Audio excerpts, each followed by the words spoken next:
It's time for the Douglas Coleman Show.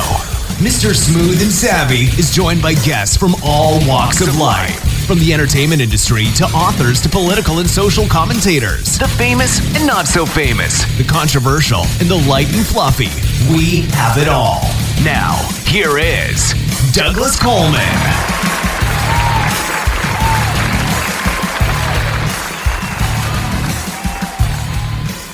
Well, hello there. Heidi, ho there. Welcome to the Douglas Coleman Show. It's me, Douglas Coleman. How are you? Thank you for joining us. Tony Klinger is here today. Tony is a writer and a filmmaker with a long and illustrious career. His latest film production is called The Man Who Got Carter, and it premiered on November 3rd. And it's a look back at his very famous father's life, Michael Klinger, who made such notable films as Get Carter, Repulsion, Cul-de-sac, many other films. Tony has worked with such notables as Jack Nicholson, Peter Ustinov, Lee Marvin, Sir John Gielgud, Roger Moore, just to name a few. He also worked with The Who as the producer on the 1979 film The Kids Are All Right, which is a great film, cult classic now. But before we get to Tony, we have started a complete radio promotional package that we've been selling around, and we've got 2 people already who have signed up for it, which I'm very happy about. So we're going to be promoting their music all this month of February, and we'll do it at the beginning of the show before the interviews. So when you hear the trumpet fanfare, then you'll know that it's time for the music promotion.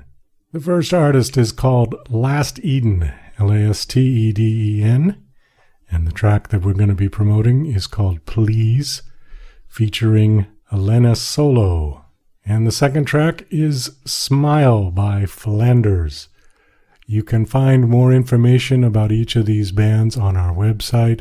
Go to douglascolemanmusic.com and click on the featured music artist link, and you will see their picture and a bio for them, and also a link to their website where you can find out more information about them.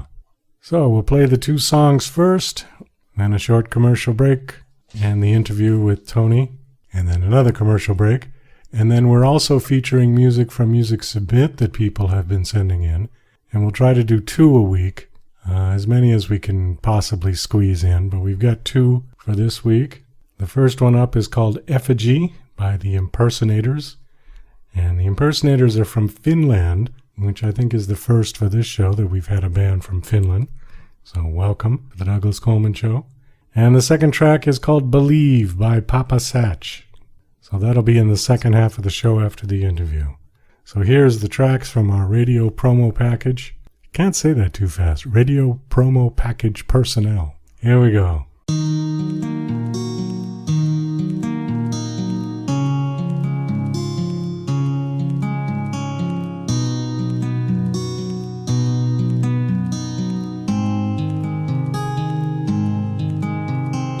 Please tell me, please, how about this? Let me guess.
To rise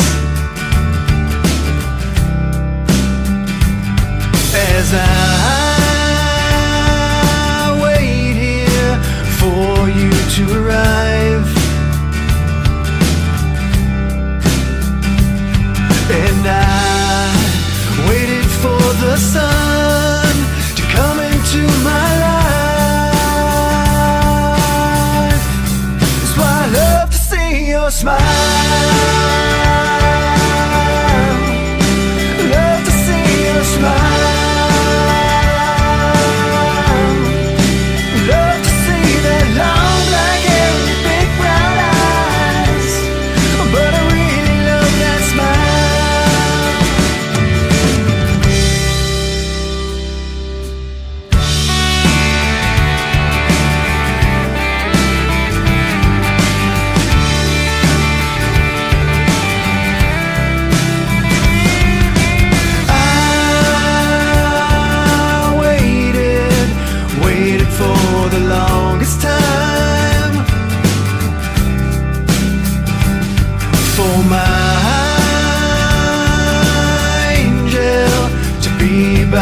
Side.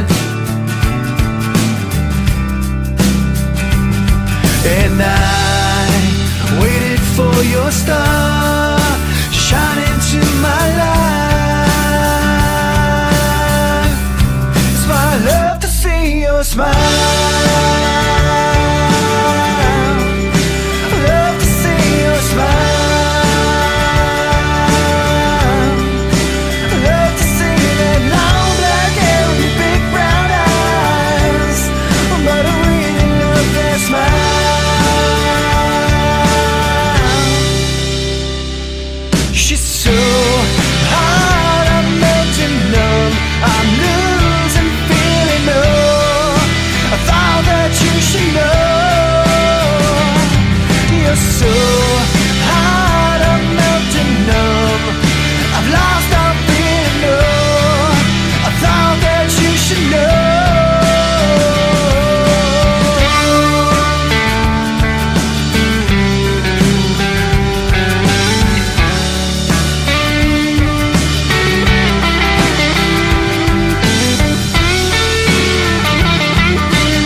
You're listening to Mr. Smooth and Savvy right here on The Douglas Coleman Show. We'll be right back after these commercial messages.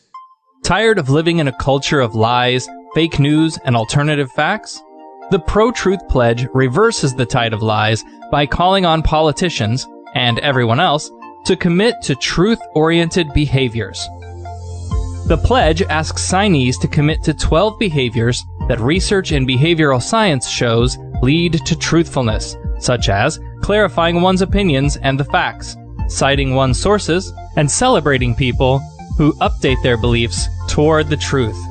Private citizens who sign the pledge get the benefit of contributing to a more truth-oriented society. Public figures get more substantive rewards for signing the pledge in the form of positive media and public recognition. The pledge crowdsources the truth by asking volunteers to evaluate the statements of public figures who sign the pledge. Take the pledge, demand that your elected representatives do so, and encourage your friends to take it at protruthpledge.org. DJC Music and DJC Productions are pleased to announce a brand new website. We have started a listing website for radio show hosts as well as potential show guests.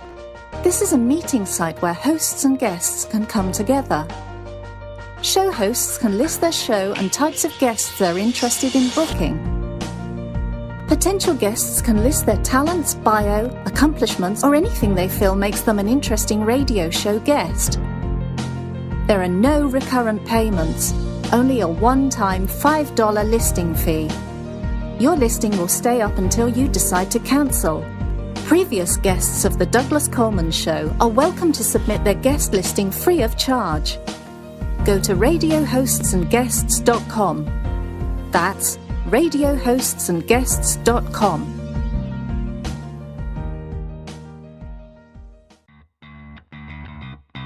The Douglas Coleman Show is now offering a complete radio promotional package for music artists. We will play your track on our show 3 times a week for 1 month.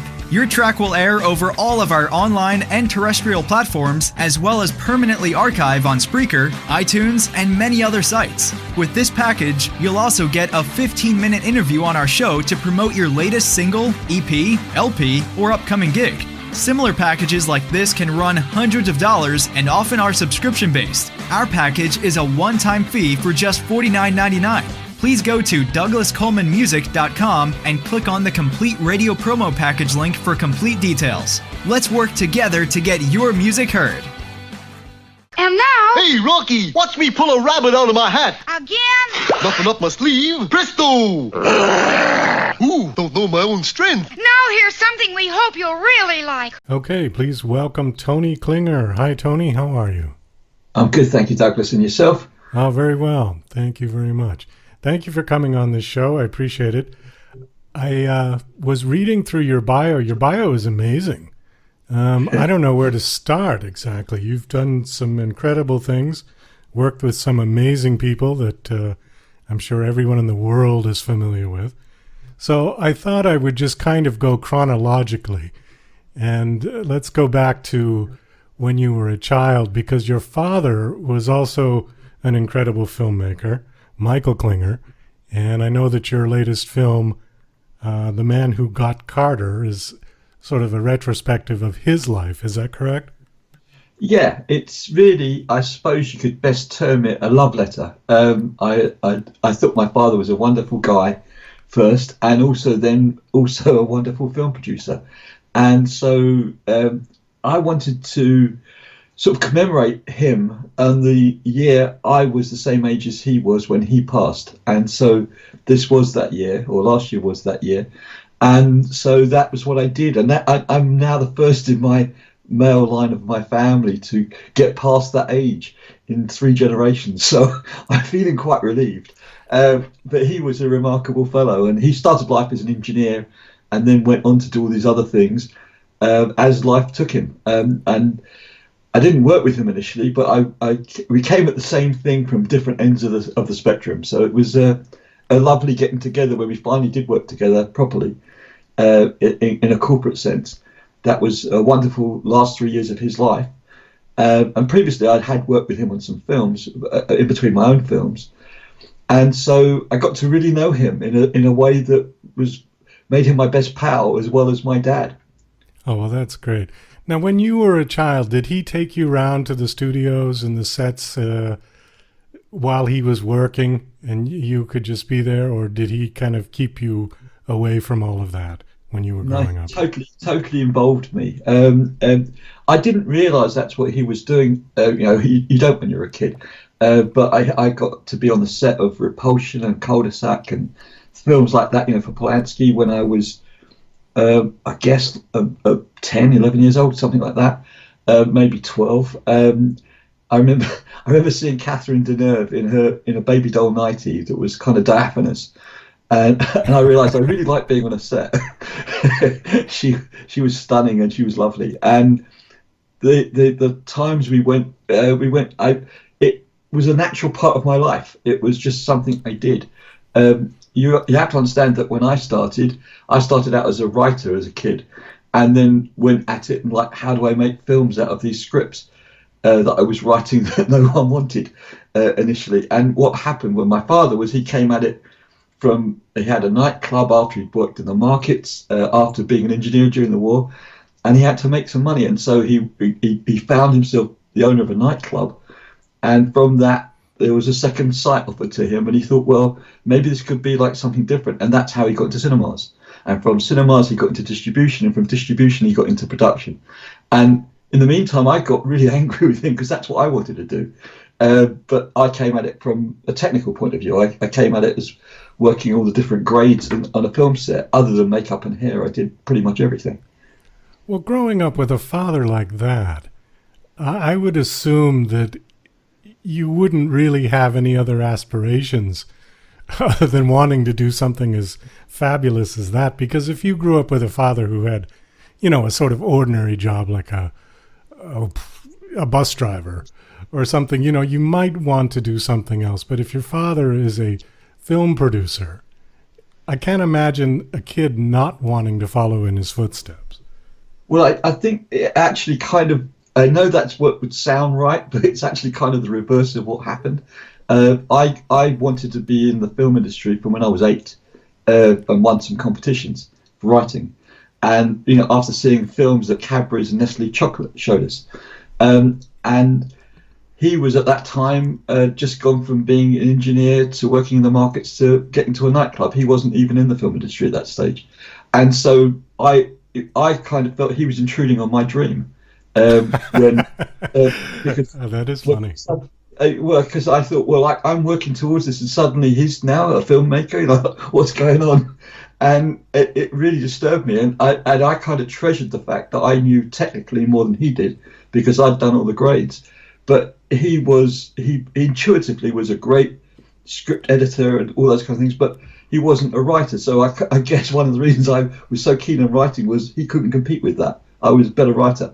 And so it was just a kind of a strange combination of culmination and coming together over a period of years. When you're a kid, whatever your dad does, you think he's a dumbass. And whenever you're a parent, you think your kid doesn't know anything till one day he comes home and he's doing better than you are.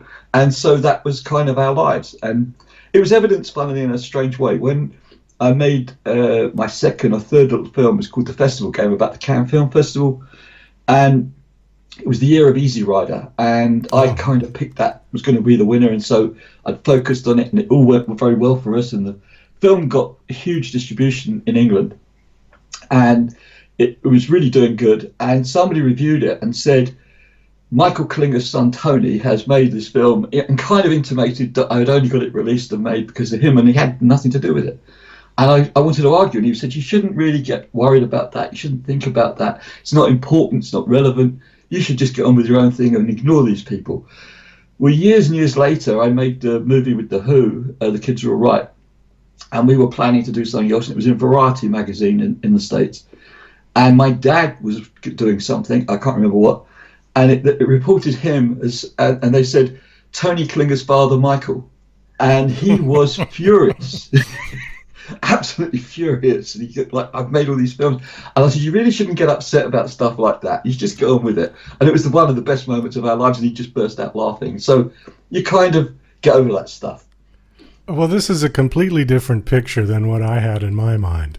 I figured he was the one who sort of showed you the ropes and brought you up through it.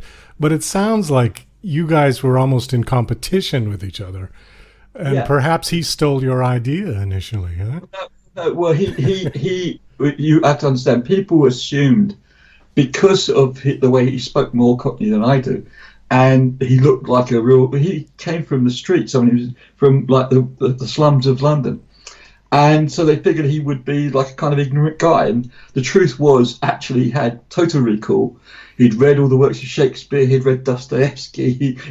He could quote Kant and all that kind of stuff. He was a very, very bright, very well-educated guy in his own right. I mean, he did it for himself.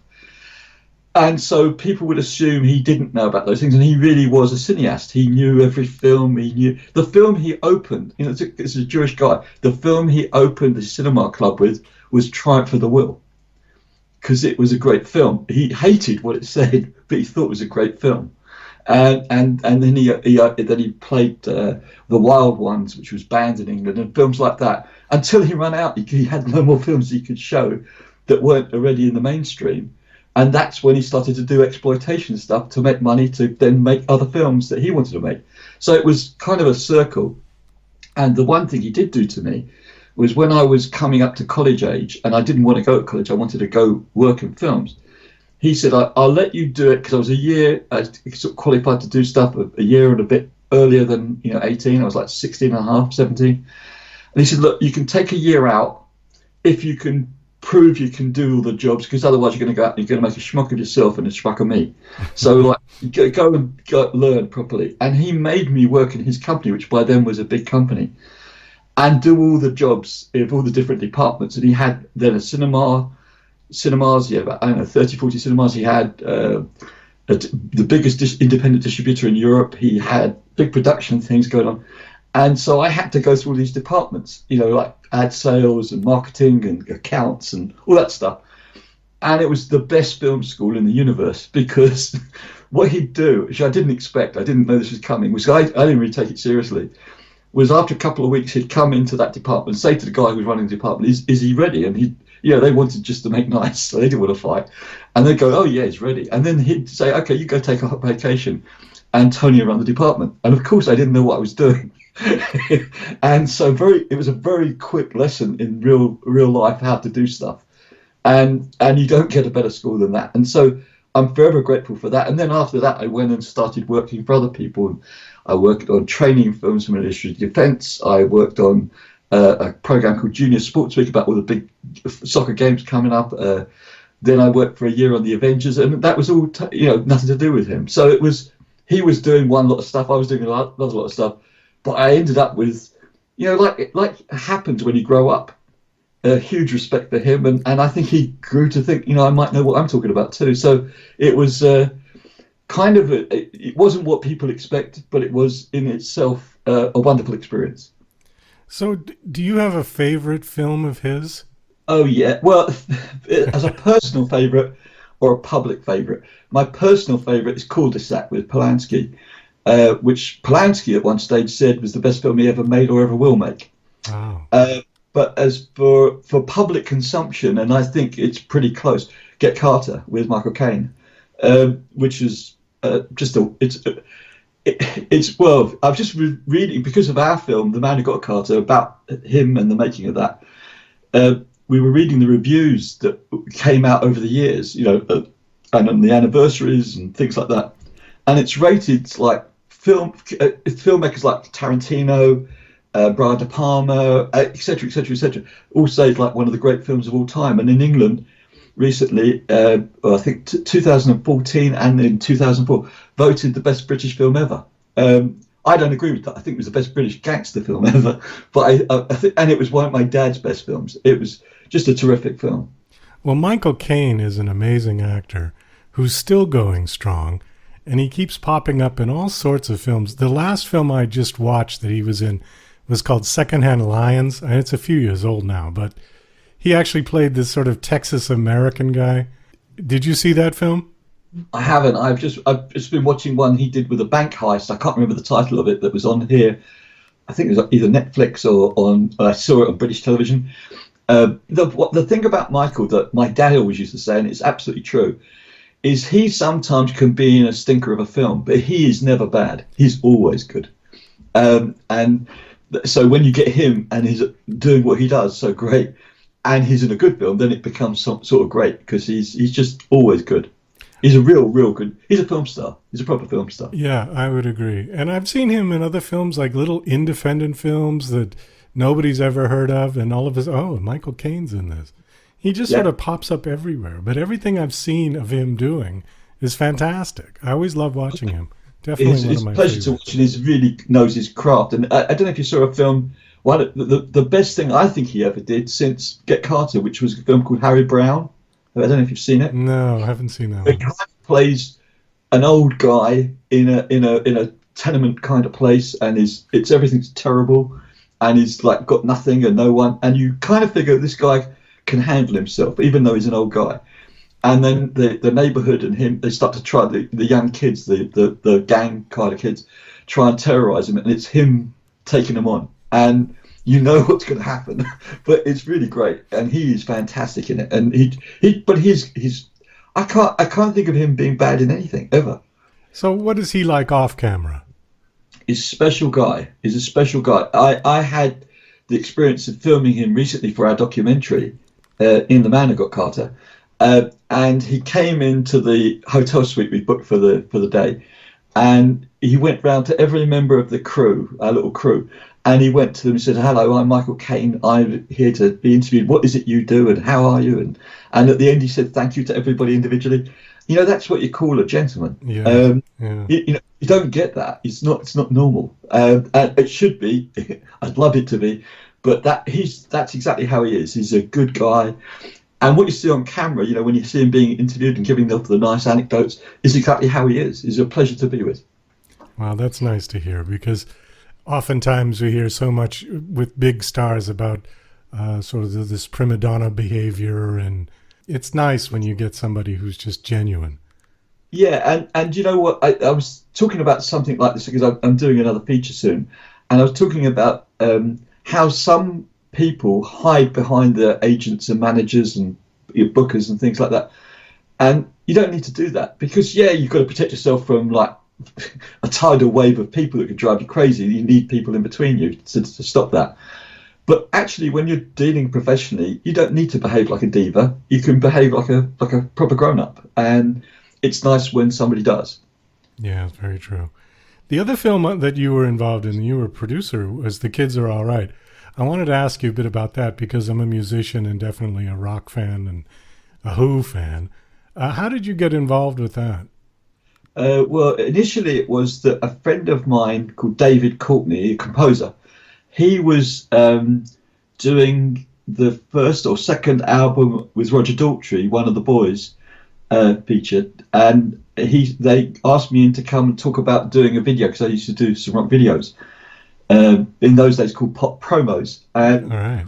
So I went in and we got on, and I did a script, and we shot the promo for one of the boys, and it went down very well, and it got played everywhere, and this was before MTV even existed, but it really did well. And they then invited me in to come and talk about would I like to make a film with The Who, and I wrote some stuff up, we had some meetings, it all went well, and then it turned out, it was this is all in my book, The Who and I, about the making of that film. What happened was that Pete Townsend, unbeknownst to the rest of the band, had signed a letter with a guy in America who was a fan, that if they ever made a film, he would get to direct it. In the meantime, they'd signed a contract with me to direct the film in England, the other members of the band. And so literally one day they told me that there's this other guy, and I guess they told him about me, called Jeff Stein. And they literally took us into a studio where we had offices in Pinewood Film Studios. And they locked the door and said, whoever comes out alive directs, the other one can produce. Actually, we never got to blows, because I figured, to be honest, that whatever I thought about that situation, which I won't go into here, I felt he had signed first, so he should direct. And so I wanted to resign there and then, because I said, well, it's kind of silly to try and combine our views, because they might have differences. or they would have differences. And the guy who I had as my producer when I was supposed to direct it was a guy called Sidney Rose, who was a lovely little fella. And Sidney and I were working together. And Sidney did kind of the death scene from Camille. he literally, I came out, he heard what happened, that I was resigning. And he literally was lying on the floor and a nurse was giving him oxygen. And I felt terrible. He's telling me, if you do this, my children can't go to private school. I'm going to lose my house. I can't make my payments on the car. And he's giving me this whole spiel. And I felt awful. And so I phoned my wife and I said, what do you think I should do?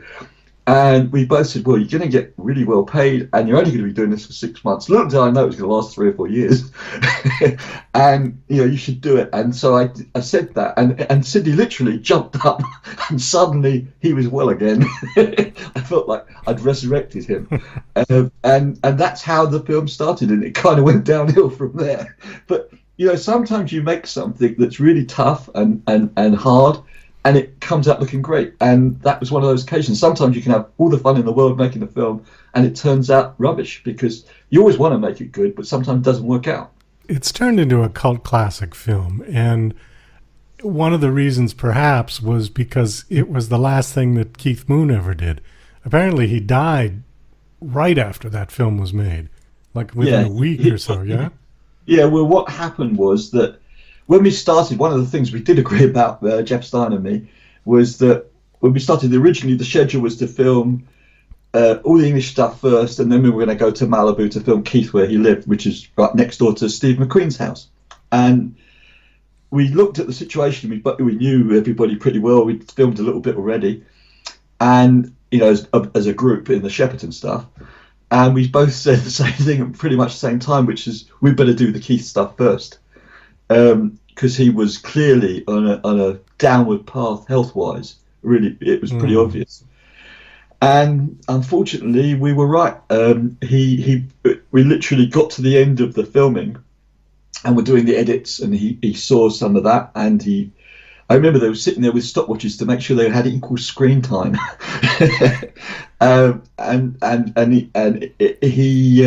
He didn't make it. He didn't make it to the premiere. And I remember being in LA when he passed, and I was watching, I think her name was Rona Barrett, the Rona Barrett show. Rona Barrett, yeah. And she announced it, and she said he was 32, I think. And I phoned Roger and David and a couple other people and said, I was talking about it. And so I can't remember, I think it was Roger, but one of them said, I said, he's just died and he's just 32. It's like ridiculous. And I think it was Roger. He said, no, it wasn't. He was like 96. I said, what are you talking about? He's 32. He said, did he not live 3 times quicker than you? And I said, you're right. He was 96 because he just did more every day than everybody I knew put together. He was just like that manic energy was all the time. And even if it was sometimes induced by Colombian marching powder, etc., he was a unique character. He was like 6 characters in one. In a day, he would be Robert Newton, he would be the rock drummer, he would be the husband, he would be the family man, he would be the outrageous neighbour next door. He was like 5, 6, 7 people all at once. He was an extraordinary character. You got a chance to work with him, obviously. Was he a genuinely nice person who was just self-destructive, similar to, say, Elvis, who apparently was the sweetest man in the world, except to himself? Yeah, I think that's a very good description. I think Keith, I just recently was interviewed by somebody about The Who, and I said he was my favourite member of the band. They went, but he did all kind of crazy things. I said, yeah, but his heart was good. He didn't mean harm to me or anybody else. He just was like a big child, and with the good bits and the bad bits of that. And he didn't mean to cause the chaos and disruption that he did. Whereas the other people were thinking about it in a different kind of way. I didn't get on well with Entwistle, but that with Keith, I found him to be actually one of the 2 most pleasant people I ever worked with. And the other one you'd be surprised at was Lee Marvin, who I found to be just excellent to work with. And everybody warned me, be careful, he'll get drunk and everything. And he never did. One day when we weren't working in the I don't know, 14, 15, 16 weeks, he took on a cover like a caseload of beer. But that was just the one day, and he wasn't working that day. So yeah, I think some people get a bad reputation, but for bad reasons, and I don't think he deserved it. I think if Keith would have got, I don't know, more sort of therapy and maybe listened to it, he would have been a different person, but I think he could have been still alive. Do you think with Keith it was sort of, this is what you get? I mean, there was no pretense with him. No. What you see is what you get. Was he as crazy like that off the camera as he was on the camera? Yeah. Oh yeah, I mean, I could maybe more so. There are many anecdotes of things he did. I'll give you one, where we were having a party in his house, and he had a balcony overlooking Malibu Beach, and the balcony, I don't think I'm exaggerating, was 20, 30 foot up. It was high off the beach, and two gorgeous California girls, like you get in bikinis, walked past, and they saw it was him, and they waved, and he waved. And he said, "I'll be back with you in a minute." And he literally just jumped off the balcony with a snifter of brandy in his hand. And I swear to you, he landed on his feet and was then chatting with them as walking alongside them. And he didn't spill a drop. It was like he still had the glass brandy snifter in his hand. It was just like ridiculous. I mean, talk about a guy who had 9 lives. He must have had 59 lives. He did stuff. Another time we were in the club, Trancas on Malibu. And I was party to. We arranged a kind of. It was near his birthday. We arranged a party that he wasn't aware of was going to happen, and he got a bit excited, and it all went a bit crazy. And we had to pay a lot of money to the club to. I think we're still banned. we wrecked the club, and he kind of appreciated what we'd done, but in a kind of Keith Moon way. And he had a car. I think it was called an Excalibur. Very long roadster. Oh yes, that had belonged to Liberace, to name but one.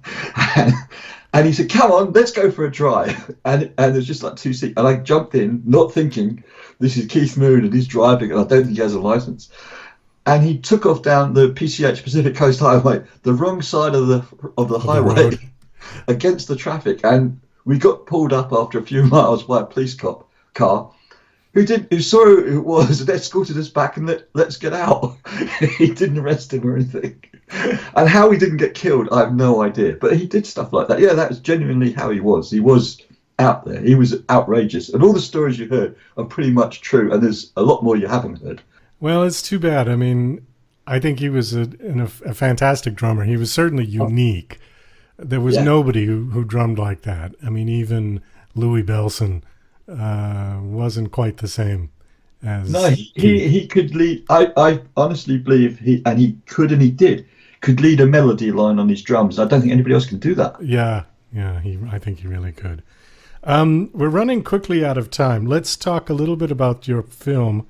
Is that the one you're promoting now, The Man Who Got Carter?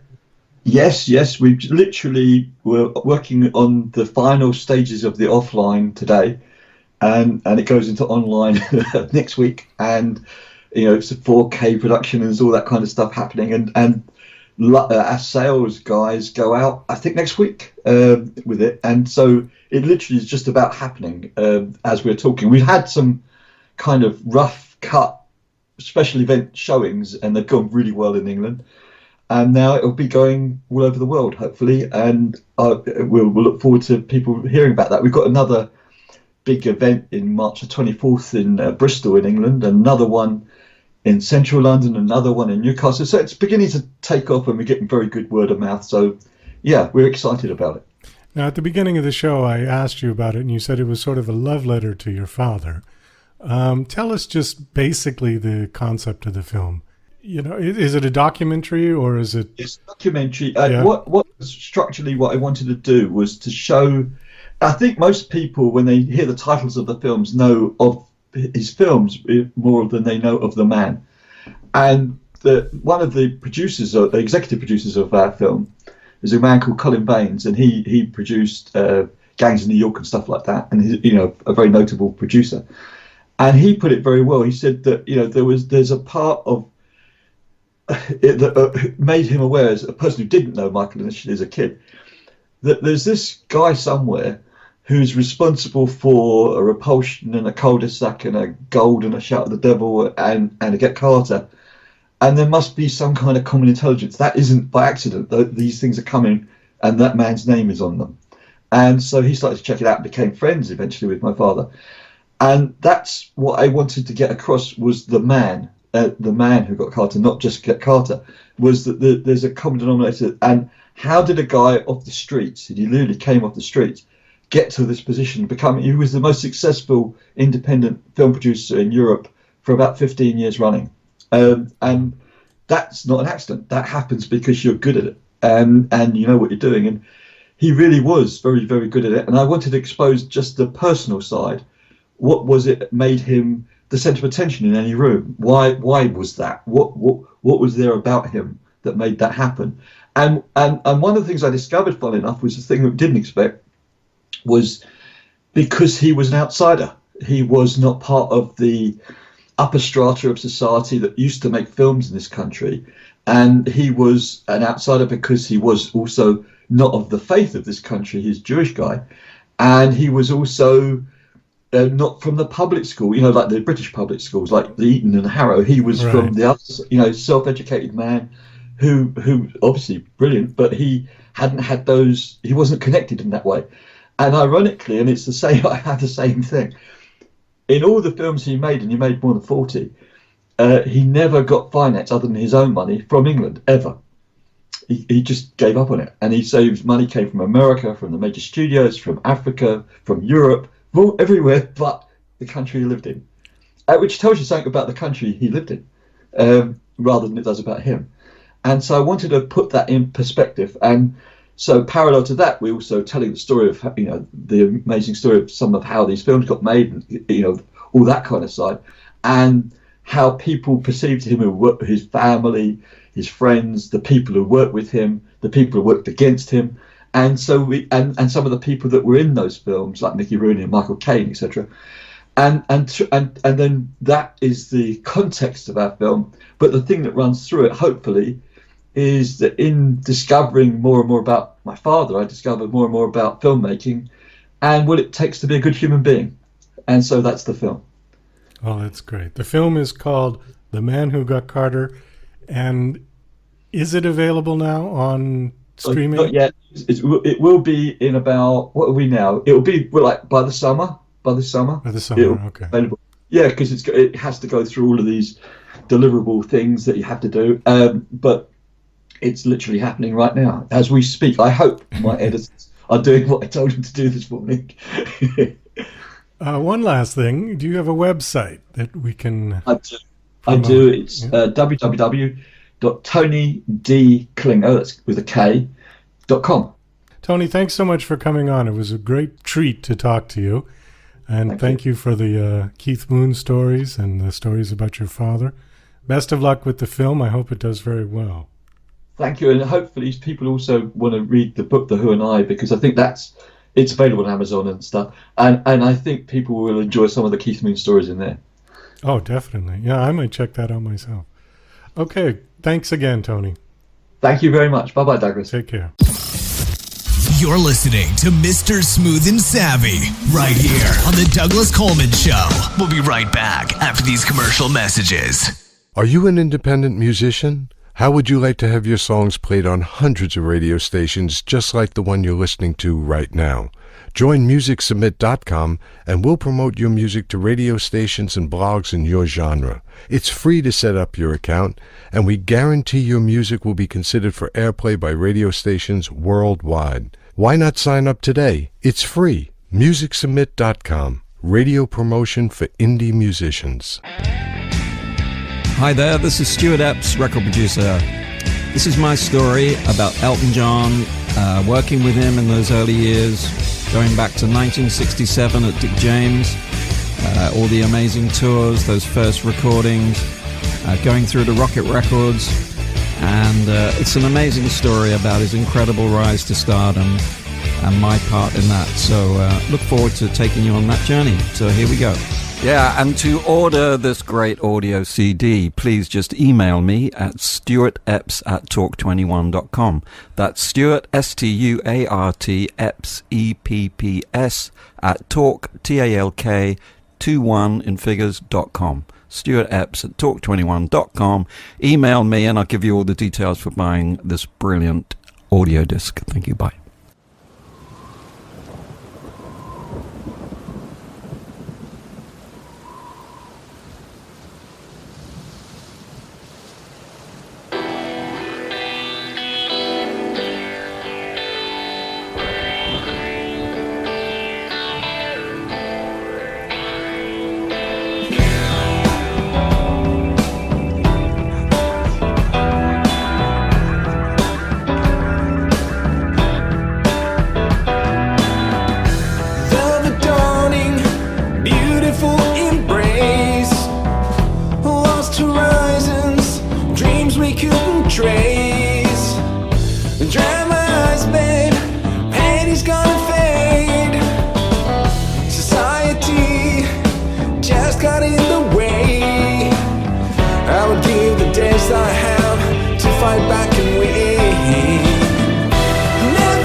effigy.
I can be the man that you need.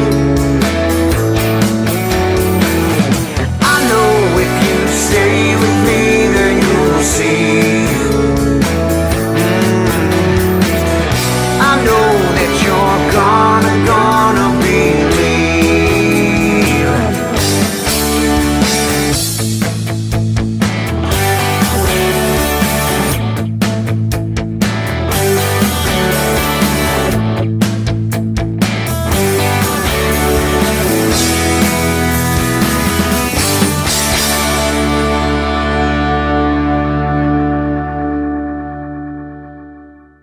Well, that's about all the time we've got for the show today. I want to thank my special guest, Tony Klinger. Thank you very much, Tony. Also, thank you to LastEden, Flanders, The Impersonators, and Papa Satch for their music. This is Douglas Coleman saying I'll see ya when I see ya. To the mile, you've got to run, not walk. To give a sermon, you've got to preach, not talk. To reach the mountain, you've got to climb, not dream. To say you love me, you've got to speak, not scream. All the way on love, can't do it just halfway. All the way on love, it's a